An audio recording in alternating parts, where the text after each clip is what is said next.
Good afternoon, everybody. Welcome to No Opinion. This is Terrell saying, and the document that we're covering today is the response from Judge Cannon to the request from Donald Trump and Waltine Nada to have the trial date extended. We've already covered the response of Jack Smith and team, and this is Judge Cannon's ruling. United States of America plaintiff versus Donald Trump and Waltine Nada. Order granting in part government's motion to continue trial and resetting deadlines. This matter comes before the court upon the government's motion to continue trial and request for revised scheduling order. The court has reviewed the motion, defendant's response, and opposition, the government's reply to defendant's response, and the full record. The court also held pretrial conference pursuant to Section 2 of the Classified Information Procedure Act.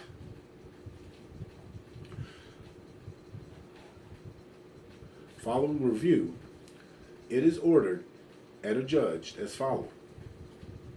The government's motion to continue trial and revise proposed schedule is granted in part for the reasons stated below. The court finds that the interest of justice served by this continuance outweighs the best interest of the public and defendants in a speedy trial. The court has considered the factors. In reaching this determination, having done so, the court finds that the period of delay resulting from this continuance from the date of the motion was filed, June 23, 2023, to the date trial commences, is excludable time under the Speedy Trial Act. Discussion. This case is currently set for trial commencing August 14, 2023, with a deadline to file pretrial motions on or before July 24, 2023. All parties agree that a continuance of the current trial date is warranted. The court concurs. Proceeding to trial on August 14, 2023 would deny counsel for the defendants or the attorneys for the government the reasonable time necessary for effective preparation. The parties disagree as to the length of the continuance and to the appropriateness of setting a schedule at this time. As a preliminary matter, the court rejects defendant's request to withhold setting of a schedule now. The court deems it necessary to manage this proceeding through important stages of discovery, CIPA briefing, motion practice, and trial, and does not see a sufficient basis on this record to postpone entry of a scheduling order. Nevertheless, the government's proposed schedule is atypically accelerated and inconsistent with ensuring a fair trial. As it stands, the government's timeline spans less than 6 months from the first discovery production, June 21st, 23. The trial in CIPA case involving, at the very least, more than 1.1 million pages of non-classified discovery produced thus far, some unknown quantity of which is described by the government as non-content. At least 9 months of camera footage with disputes about pertinent footage, and at least 1,545 pages of classified discovery ready to be produced, with more to follow, plus additional content from electronic devices and other sources yet to be turned over. By conservative estimates, this amount of discovery in this case is voluminous and likely to increase in the normal course as the trial approaches. And while the government has taken steps to organize and filter the extensive discovery, no one disagrees that defendants need adequate time to review and evaluate it on their own accord. To add further complication, a material portion of the discovery in this case is subject to the procedures in CIPA, procedures that all agree often lengthen the ordinary trajectory of from indictment to trial.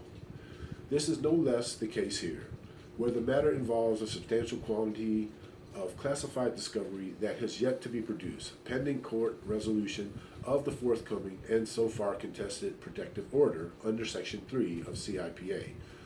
Security clearance briefings, processing of final security clearances for certain portions of the classified discovery, and additional logistics for the review of such materials, including expedited preparation for the accredited facility in the North Division of this district. Then there is the matter of extensive pretrial motion practice as described by defendants in the response and at Section 2 hearing, the bare minimum of which will require considerable time for court review, independent of the ultimate merits of such motion. Defendants, for their part, characterize the government's approach to this case unusually expedited and cursory, request additional time to conduct an additional review of the voluminous discovery, including yet to be produced discovery, and describe the case as falling squarely within the unusual or complex designation in 18 U.S.C. Defendants maintain that this proceeding raises various novel, complex, and unique legal issues, citing the interplay between the Presidential Records Act and the various criminal statutes at issue, constitutional and statutory challenges of the authority of the special counsel to maintain this action, disputes about the classification status of subject documents, challenges to the grand jury process that led to the indictment, including questions of attorney-client privilege, requests for defense discovery and other pretrial motions, including possible motion to suppress and a motion to sever. As a final category, defendants identify various additional factors the court deems unnecessary to resolution of the government's motion at this juncture, most principally the likelihood of insurmountable prejudice in jury selection stemming from publicity about the 2024 presidential election. Upon review of the parties' competing arguments, it is clear to the court that a continuance is warranted, and in accordance to the requirements of the Speedy Trial Act. First, as the record reveals, discovery in this case is exceedingly voluminous and will require substantial time to review and digest in accordance with defendants' rights to a fair trial. Second, this is a CIPA case, which although on its own may not be a fact warranting designation of this case, is complex under the Speedy Trial Act.